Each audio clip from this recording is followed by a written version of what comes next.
सच के साथ।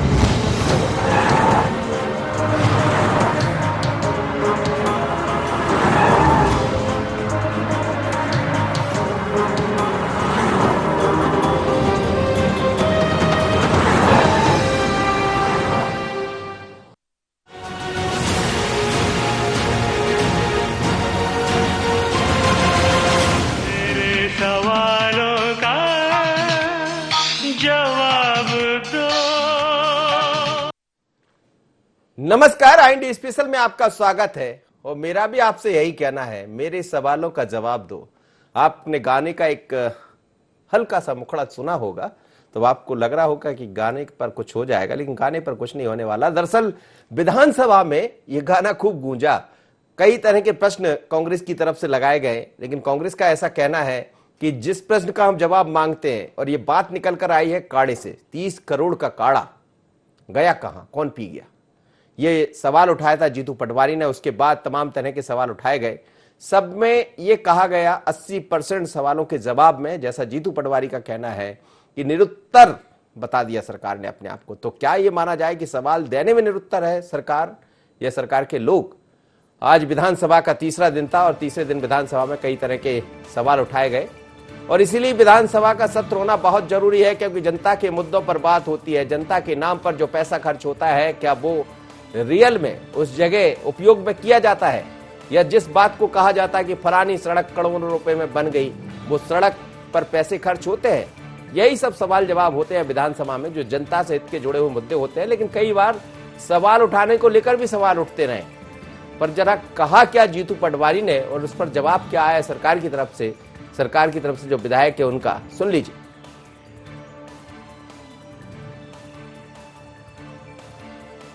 तरीके से प्रश्नों के उत्तर, सारे उत्तर सरकार ने, इससे पहले जब सदन नहीं चला, स्थगन हुआ, तब के प्रश्न संसदीय इतिहास में पहली बार, मध्य प्रदेश के इतिहास में पहली बार 80% प्रश्नों के उत्तर जानकारी एकत्र की जा रही है। जानकारी एकत्र की जा रही है, एक ही उत्तर है, मतलब सरकार निरुत्तर है। मंत्री स्वयं सदन में खड़े होकर भी स्पष्ट उत्तर दे रहे हैं और जो पुस्तिका हमें उपलब्ध है उसमें भी प्रश्नों के उत्तर दिए गए हैं। जहां तक बात है मंत्रियों के तर्कों से जीतू पटवारी जी संतुष्ट नहीं हो रहे हैं, तो ये उनका विषय है। वो शुरू से ही संतुष्ट नहीं रहे हैं, पहले अपनी पार्टी से नहीं रहे हैं और अब सरकार से संतुष्ट नहीं हो रहे हैं। लेकिन आपने देखा होगा कि हमारी सरकार ने इतना बड़ा सत्र आहूत किया है, इसीलिए किया है कि सबके प्रश्न लग जाए। आज माननीय सभापति हमारे जो स्पीकर साहब हैं, उन्होंने भी कहा कि मेरा पहला दिन है और उन्होंने ये भावना व्यक्त की है, मैं चाहता हूं कि एक दिन में 25 प्रश्न तक संभव हो जाए। लेकिन कांग्रेस के सदस्य खड़े होकर बार बार प्रश्नों को बाधित करने लगे। हम चर्चा चाहते हैं, इसीलिए हमने सत्र लंबा रखा है ताकि हर विषयों पर चर्चा हो, हर प्रश्नों का जवाब मिले। तो समस्याएं हैं क्षेत्र की, वो भी जनप्रतिनिधि उठा सके, इसलिए जीतू पटवारी जी की इस बात में बिल्कुल भी दम नहीं है। चलिए, तो आशीष जी कह रहे हैं, आशीष शर्मा है, विधायक हैं, वो कह रहे हैं कि इस सवालों के जवाब में तो हमने दे दिए, लेकिन जिस तरह के सवाल उठा रहे हैं उसमें कोई दम नहीं है। अब दम कितनी है, क्या है, इसी मुद्दे पर हम चर्चा करेंगे। मेरे साथ गोविंद मालू जुड़ रहे हैं, भारतीय जनता पार्टी के सीनियर लीडर। मालू साहब, आपका बहुत स्वागत है। अजीत सिंह भदौरिया है, प्रवक्ता कांग्रेस के। अजीत जी, आपका भी बहुत स्वागत है। स्टूडियो में मौजूद रहेंगे हमारे editor in chief Sunil Srivastava ji. Sunil ji, आपका भी बहुत स्वागत है। अजीत भदौरिया जी, क्या विपक्ष ने इस बार तैयारी कर रखी है कि हर सवाल का जवाब चाहिए? वैसे भी साल भर बाद सत्र लगा है और सत्र में आपकी भी उम्मीदें होंगी कि सवालों के जवाब मिल जाए, लेकिन सरकार जवाब दे रही है, ये बात अलग है कि आप असंतुष्ट हैं। देखिए मनोज जी, आप पिछले सिनेरियो उठा के देखिए, जब से भारतीय जनता पार्टी की सरकार रही है 14-15 साल में, शिवराज सिंह जी मुख्यमंत्री रहे हैं, लोकतांत्रिक मर्यादाओं को जिस तरीके से तार तार लगातार किया गया, छोटे छोटे सत्र आहूत किए गए, उसमें प्रश्नों के जवाब नहीं दिए गए, कई प्रश्न लगाए जाते हैं माननीय सदस्यों के द्वारा अपने क्षेत्र की और जनमानस समस्याओं को लेके, उनके पटल पे नहीं आते हैं, उनको निरस्त कर दिया जाता है प्लानिंग के तहत।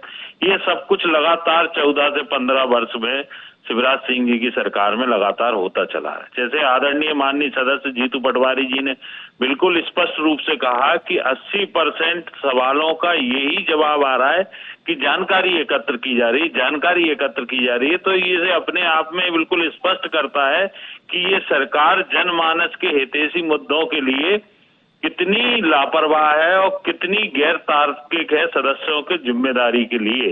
इस सदन की कितनी मर्यादा रखती है ये सरकार। ये इस तरीके के गैर जिम्मेदाराना जवाबों से अपने आप स्पष्ट होता है कि सिर्फ और सिर्फ सरकार माफियाओं को संरक्षण देने के अलावा जनहितैषी मुद्दों पर चर्चा तक नहीं करना चाहती। जी गोविंद मालू जी, ऐसा कुछ है कि आप लोग चर्चा नहीं करना चाहते, या ऐसा कुछ है कि जवाब है नहीं?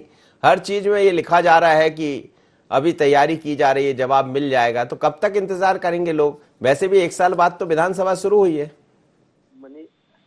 मनोज जी, कोई सत्र समाप्त तो थोड़ी हो गया है।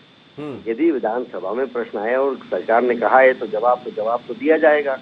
और जवाब इसलिए भी देंगे कि हमने जो बात है, जो हमने काम किए हैं और जो प्रश्न हैं, वो जिस जिज्ञासा है उसको शांत करना हमारा काम है।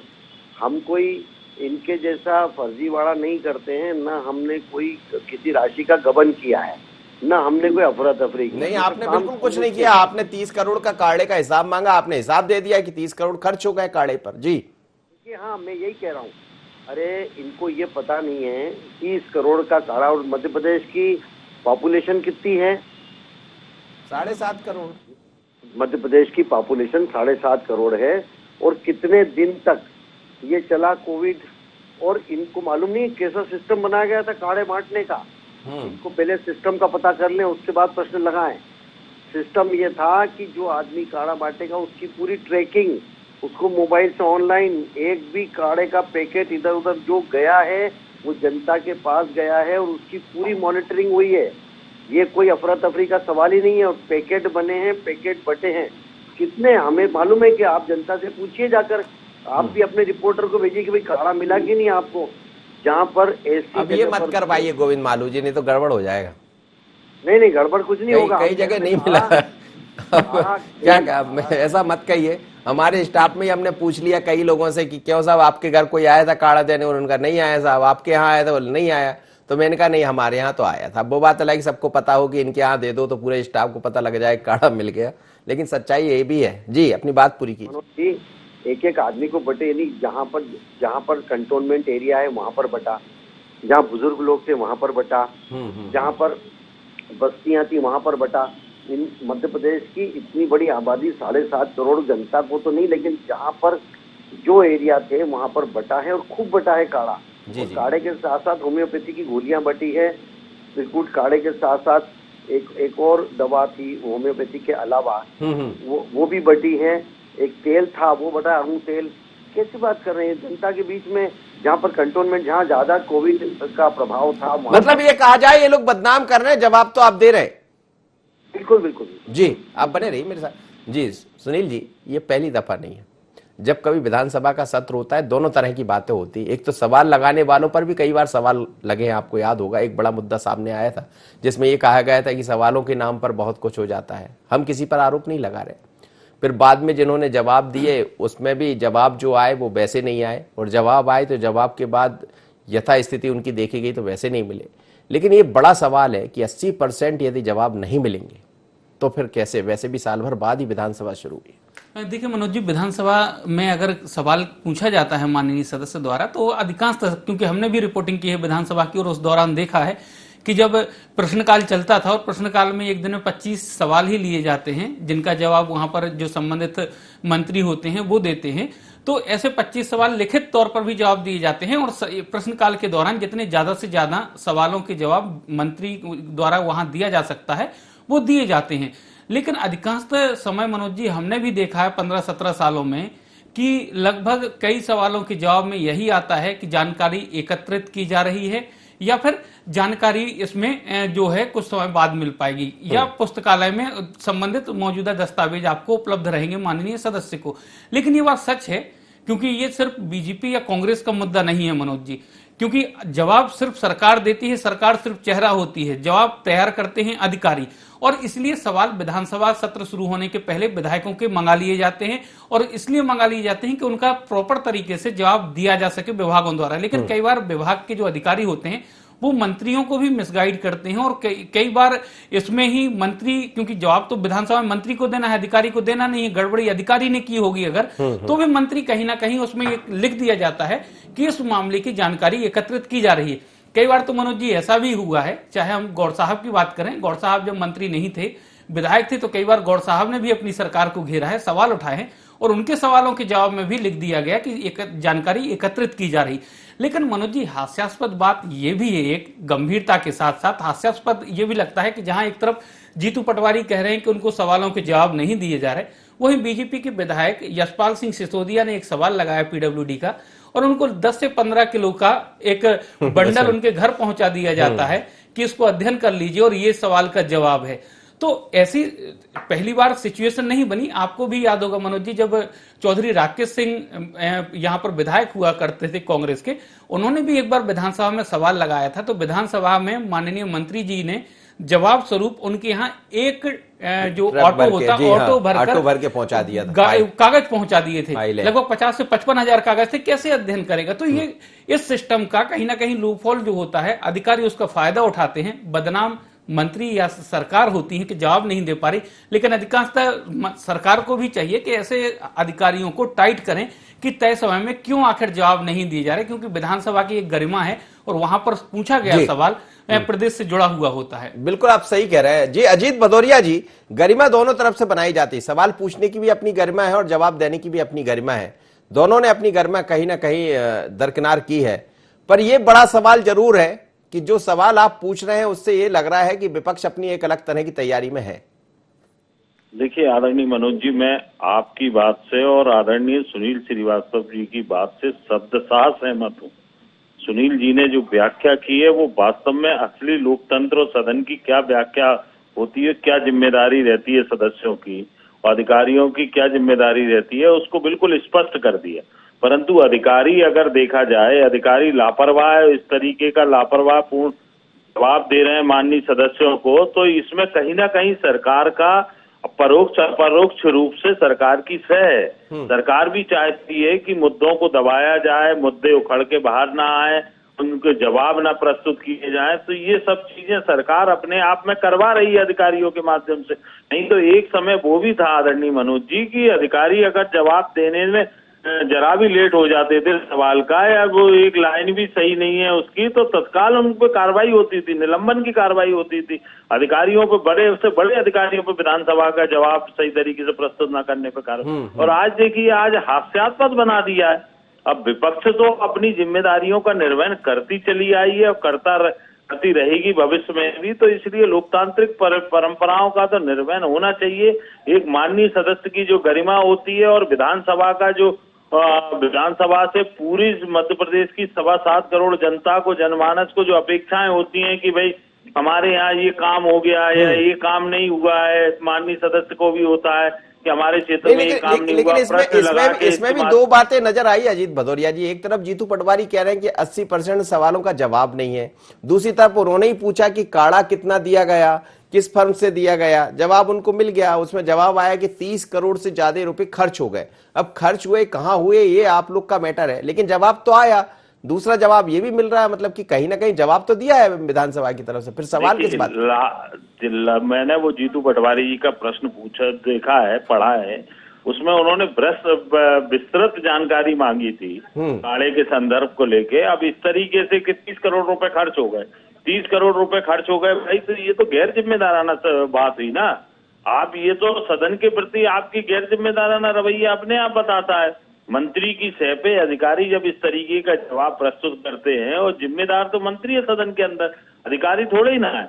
अधिकारी को अपना सदन में जवाब दे नहीं, जब मंत्री खुद अपनी गरिमा का ध्यान नहीं रख रहे हैं, इस तरीके के जवाबों को प्रस्तुत कर रहे हैं, तो हास्यास्पद स्थिति सरकार की बन रही है जनता के सामने जी। तो हमें लोकतंत्र को बचाने के लिए और जनता की जवाबदेही को अपने ऊपर समझने के लिए, तय करने के लिए निश्चित रूप से इस तरीके के लापरवाहपूर्ण रवैये से सब लोगों को बचना चाहिए, वो किसी भी दल के सदस्य हो, और विधानसभा की गरिमा इस प्रदेश की सबसे जी बड़ी गोविंद मानू जी, चौपाल है। ये लाल फीता शाही का जवाब है क्या? मतलब जिस तरह से अफसरों पर आरोप लगते रहे, कई बार मंत्री विधायक सरकार कोई की भी रही, यही कहा जाता है कि फलाना मंत्री का बात अधिकारी ने नहीं सुनी। अब जवाब भी वैसा ही है। यदि जवाब ऐसा आ रहा है जिसमें पूछा गया, उसमें कह दिया गया कि 10 करोड़ तो हमने विज्ञापन पर खर्च कर दिए।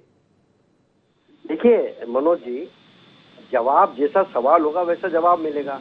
अब जैसे कहा कि इतने करोड़ खर्चा हुए तो कहाँ हुए, तो अब इसके लिए अगर जाएगा 10-15 किलो का पुलिंदा तो कहेंगे ऐसा भेज दिया। मुझे समझ में नहीं आता है, यदि सरकार जवाब देती है तो तकलीफ, जवाब पूरा देती है तो तकलीफ। इतनी सारी अगर मान लो उसमें जानकारी अगर इतनी हुई, अब मान लो 30 करोड़ जहाँ जहाँ जितना भी बटा होगा, नहीं, लेकिन ये आपको पता है कि ये तकलीफ किसको हुई है? तकलीफ यशपाल सिसोदिया को हुई है, आपके विधायक है। उनके यहाँ 10 किलो से ज्यादा फाइल पहुंचा दी गई कि पढ़ लीजिए जवाब। देखिए, सदन में सभी सदस्य सरकार को, कोई भी बीजेपी या सत्ता पक्ष या कांग्रेस का कोई भी सवाल पूछते हैं क्या? भारतीय जनता पार्टी के सदस्य यदि सरकार है तो सवाल नहीं पूछते हैं क्या? पूछते हैं, उनको जवाब भी मिलता है। तकलीफ होती है तो वो भी, मैं तो बता रहा हूँ कि सदस्यों को यदि जवाब जैसा चाहिए वैसा जवाब मिल जाता है, जैसा प्रश्न किया वैसा जवाब मिल जाता है।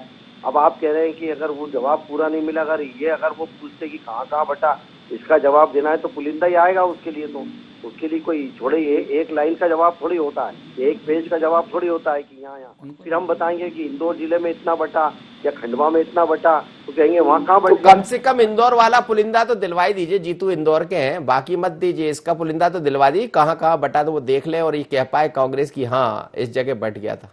उनको सदन के बाहर कोई दिक्कत नहीं है, उसमें सब कुछ ट्रांसपेरेंट है सरकार में, बिल्कुल चिंता की बात नहीं है। सरकार ने कोविड की सुरक्षा के लिए, कोविड में लोगों की सहायता के लिए जो भी काम किया है वो बहुत ही शिद्दत के साथ किया है, ईमानदारी के साथ किया है, जनता तक पहुंचाया है।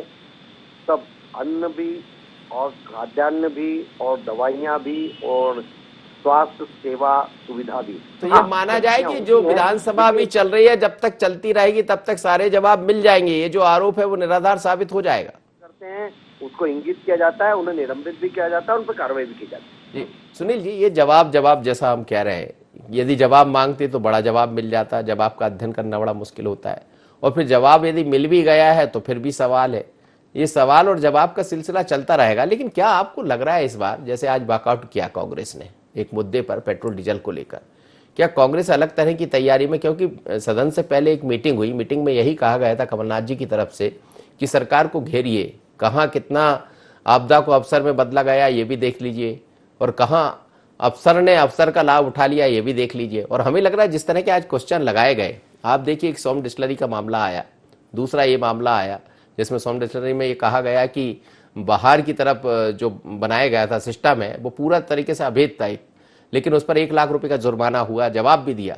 इसी तरह बंगलों की जहां बात आई उसका भी जवाब आया। तो क्या इस बार कांग्रेस भी एक अलग तैयारी में, क्योंकि समय कम है और सवालों के जवाब देकर एक जनता के बीच में मैसेज भी दे रहा है? देखिए मनोज जी, कांग्रेस अब अलग मूड में है, और कांग्रेस को लेकर जिस प्रकार से, क्योंकि आरोप ये लगाए गए थे कि सोम डिस्टिलरी के जो मालिक है उनकी कांग्रेस से ही कहीं ना कहीं ये दिखाया गया था, नजदीकी बताई गई थी कि उनकी जब कांग्रेस सरकार आई थी उनकी काफी नजदीकियां कांग्रेस के मंत्री से हो गई थी। यही वजह रही कि कांग्रेस ने ही उनके खिलाफ एक सवाल लगाया, और उसमें जवाब भी दिया गया कि उन्होंने जो 20 टैंक जो थे स्प्लिट के, उनका निर्माण किया था, मंत्री ने कहा कि अवैध तरीके से किया गया था, उन पर कार्रवाई की गई है। तो कांग्रेस इस बार आक्रामक मूड में है। कांग्रेस ये खुद जानती है कि जिस प्रकार के आरोप कांग्रेस के ऊपर लगाए गए, एक सवाल, क्योंकि मनोज जी आपने भी देखा बंगलों को लेकर कितनी सियासत हुई, लगातार आरोप लगाते रहे बीजेपी के जो नेता रहे और विधायक रहे कि कांग्रेस के सत्ता में आते ही बंगलों का रखरखाव और मेंटेनेंस बहुत तेजी से हो रहा, करोड़ों रुपए फूके जा रहे हैं। यही वजह रही कि कांग्रेस ने कई ऐसे जो बीजेपी के बड़े कद्दावर नेता हैं, मंत्री हैं, उनके बंगलों के मेंटेनेंस का खर्चा निकाला, और यही वजह रही कि आज सदन में उस पूरे मामले को लेकर हंगामा भी रहा। सरकार को इस पूरे मामले पर विपक्ष ने घेरा। तो जिन जिन मुद्दों पर अब तक कांग्रेस को सरकार सत्ता पक्ष घेरता आया है, भाजपा घेरते आई है, उन्हीं मुद्दों को चिन्हित करके अब एक एक करके कांग्रेस की रणनीति है कि उन्हीं सारे मामलों में सरकार को घेरा जाए, चाहे कोरोना की बात करें, क्योंकि कमलनाथ जी को आपने भी सुना कि उन्होंने कहा था, साफ तौर पर सदन में कहा है कि शिवराज जी पहले कोरोना को डरोना कहते थे, मानते नहीं थे। जब उन्होंने कहा था राज्यपाल से मुलाकात के बाद कि कोरोना है और इस कारण से सत्र आहूत नहीं किया जा सकता, तो कुल मिलाकर जिन बातों को बीजेपी नजरअंदाज करती आई या फिर जिनको लेकर मजाक कांग्रेस का उड़ाती आई है, अब कांग्रेस की रणनीति है कि उन्हीं सारे बिंदुओं पर सरकार को घेरा जाए। और कांग्रेस क्योंकि ये चाहती है कि जो प्रश्न विधानसभा के जरिए जिनके उत्तर लिए जाएंगे वो प्रमाणिक होंगे, वो सरकार की तरफ से होंगे। यही वजह है कि अधिकांश से ज्यादा सवाल कांग्रेस के विधायक ऐसे मुद्दों को लेकर लगा रहे हैं जिस पर सरकार को नगरीय निकाय चुनाव और उपचुनाव में, क्योंकि दमोह का उपचुनाव वहां घेरा जा सके। हाँ, और उसके पहले अजीत भदौरिया जी यही प्लान है कि इस तरह के सवाल जवाब हो जाए जिसमें जनता के सामने कम से कम एक जवाब भी दे पाए, आप लोग भी जवाब दे पाए कि हम विपक्ष में और विपक्ष की भूमिका निभा रहे हैं। बाहर तो आप उस तरह से निभाई नहीं, तो कम से कम यहाँ निभा लीजिए। नहीं, बाहर क्यों नहीं निभा रहे आप मनोज जी? आप देखिए, लगातार प्रदर्शन करती चली आ रही जी। 10-12 किलोमीटर की हर विधानसभा में किसानों के समर्थन में पदयात्रा करती चली आ रही कांग्रेस पार्टी। मध्य प्रदेश का आधा बंद अभी करवाई है पेट्रोल डीजल की बढ़ी हुई कीमतों के लेके, तो कांग्रेस पार्टी लगातार विरोध करती चली आ रही। अब आपदा में अवसर लगातार भारतीय जनता पार्टी सत्ता में रहते हुए तलाश रही है। पीडीएस घोटाला कर दिया, खाद्यान्न की बात कर रहे हैं मेरे मित्र मालू जी को ये पता है कि पीडीएस कितना बड़ा घोटाला किया कोविड काल में भारतीय जनता पार्टी की यही शिवराज सिंह सरकार ने, कितना बड़ा सैनिटाइजर घोटाला किया। ये मालू जी के संज्ञान में होगा, मालू जी के नहीं हो तो जब उसकी जानकारी ले लें। आज ही सारे समाचार पत्रों की सुर्खियों में है कि एक बंद मिल में 3 राज्यों के पीडीएस का खाद्यान्न मिला है, बोरी मिली है, उनमें खाद्यान्न भरा था। मतलब मध्य प्रदेश का तो पीडीएस घोटाला हुआ ही हुआ, आसपास के राज्यों का भी यहाँ के सरकार के नेता मंत्रियों के संरक्षण में पीडीएस घोटाला लगातार होता चला रहा। तो मनोज जी, कांग्रेस पार्टी सदैव जनता के साथ खड़ी है, जनता के हितों के लिए खड़ी है, चाहे वो सदन के अंदर हो या सदन के बाहर हो। कांग्रेस पार्टी किसी भी स्तर पे जाके जनता के हितों की लड़ाई लड़ती रही है और हमेशा लड़ती रही। नहीं, लेकिन आज जो बारी बारी से आप लोग की तरफ से सवाल जो लगाए गए हैं, वो सवाल पढ़कर भी ऐसा लग रहा है, तो क्या कुछ खास तैयारी है इसको लेकर? बिल्कुल, निश्चित रूप से एक्सपोज तो करना ही है कि एक्सपोज करना है कि ये सरकार किस तरीके से जनहितैषी मुद्दों के लिए और जनता के हित के लिए जो पैसा आ रहा है उसको किसी तरीके से बंदरबांट कर रही है, तो ये जनमानस के सामने आना ही चाहिए। उसमें आप लोगों का सहयोग और आप लोगों की आशीर्वाद प्रार्थनीय है। ये देखिए, पूरा सहयोग है, जब भी तो हम चर्चा कर रहे हैं। गोविंद मालू जी, बिल्कुल आप लोगों के माध्यम से ही आएगा ये सब चीजें। गोविंद मालू जी, ये तो समझ आ रहा है कि कांग्रेस, भले आप कुछ भी कहते रहे, 2018 में आपको सरकार से बेदखल किया, सरकार में आए तो कांग्रेस बदल भी गई। एक तरह से कहा जाए तो एक अलग तरीके से आप लोग को घेरने की तैयारी है। आप सवाल जवाब देखिए, छोटे मोटे नहीं है, कई बड़े ऐसे सवाल है जिनके जवाब यदि अच्छे से नहीं मिल पाएंगे तो अब जनता भी देख रही है। मनोज जी, अभी भाई मेरे मित्र कह रहे थे कांग्रेस के कि उनको नहीं मालूम इंदौर में इतना बड़ा घोटाला पकड़ाया, हमारी सरकार ने पकड़ा, उसमें कौन लोग थे। महू में अनाज का घोटाला पकड़ा, यहाँ राशन का पकड़ा, कंट्रोल वालों का पकड़ा, इनके पीछे संरक्षणदाता कौन थे, जरा ये भी पता कर लीजिए। वो किसी सलूजा कल जुड़े थे, इस नरेंद्र सलूजा, तो किसी गुड़े का नाम बता रहे थे आरएसएस वाले। ये सब, अरे मेरी बात सुनिए, हमने जो लोग पकड़ाए हैं वो लोग किस मंत्री का संरक्षण प्राप्त है, ये जरा इनसे पूछ लीजिए, इनको भी मालूम होगा। और सबको, सारी जनता को मालूम है, इनको नहीं मालूम है तो जनता को, तो इंदौर की जनता को तो मालूम ही है इनके पीछे कौन था। अग्रवाल था कि अपना वाला था, वो कांग्रेस की कार्यकर्ता था। तो देखिए, ये घोटाले का काम हमारा नहीं, हम तो पकड़ने का काम करते हैं। और तंत्र में कोई सब कुछ ठीक नहीं होता है, तंत्र में तो ठीक करना पड़ता है। और तंत्र में जब गड़बड़ी सामने आती है तो जब संज्ञान में आती है, अभी भूमाफिया इतने प्लॉटों का हेराफेरी की, उनको पकड़ा, उनको जेल में डालने के लिए अभी। लेकिन वो सब है कांग्रेस ही, कहीं ना कहीं कांग्रेस से जुड़े, ये बात सच है। अब आपकी निगाहें सिर्फ उन पर है या ये समझना पड़ेगा थोड़ा सा। हम तो जो देखिए, हमको ये करें ना शिकायत, इनको ये केवल हवा में बात करने से और केवल जुगाली करने से नहीं होता है काम। ये यदि कोई करे किसी स्पेसिफिक कहाँ यहाँ हो रहा है और आपने नहीं की कार्रवाई, तो हम राजनीति करना छोड़ देंगे। ये कुछ अपनी जागरूकता दिखाएंगे नहीं, विपक्ष की भूमिका निभाएंगे नहीं, हवा में बात करेंगे जब हम काम करते हैं। चलिए, बहुत बहुत धन्यवाद आप लोग का। सुनील जी, अंतिम प्रतिक्रिया आपसे लेना चाहूंगा। विपक्ष की भूमिका की बात नजर आ रही है और सदन बड़ा महत्वपूर्ण है इस बार का, क्योंकि लंबे अरसे के बाद ये सदन की कार्रवाई देखने को मिल रही है। क्या आपको लगता है जिस तरह से कांग्रेस घेरने का काम कर रही भारतीय जनता पार्टी को, सदन आगे चलेगा? देखिए मनोज जी, कमलनाथ जी के तेवरों की बात करें या फिर कांग्रेस के विधायकों की बात करें, कमलनाथ जी ने तो सीधे राज्यपाल के अभिभाषण पे ही सवाल उठा दिए थे।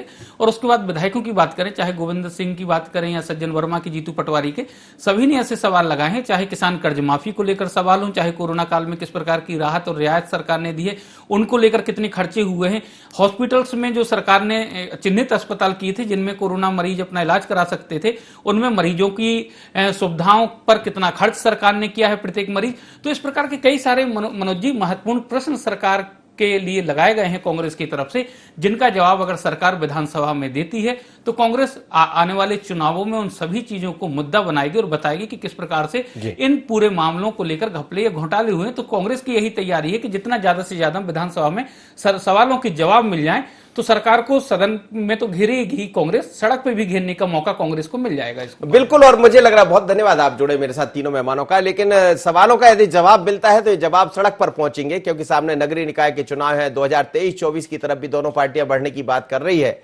लेकिन जवाब तो देना पड़ेगा और इसीलिए तो हम कह रहे हैं जवाब दो ना। इतना ही, मुझे दीजिए इजाजत। बने रहिए IND24 पर।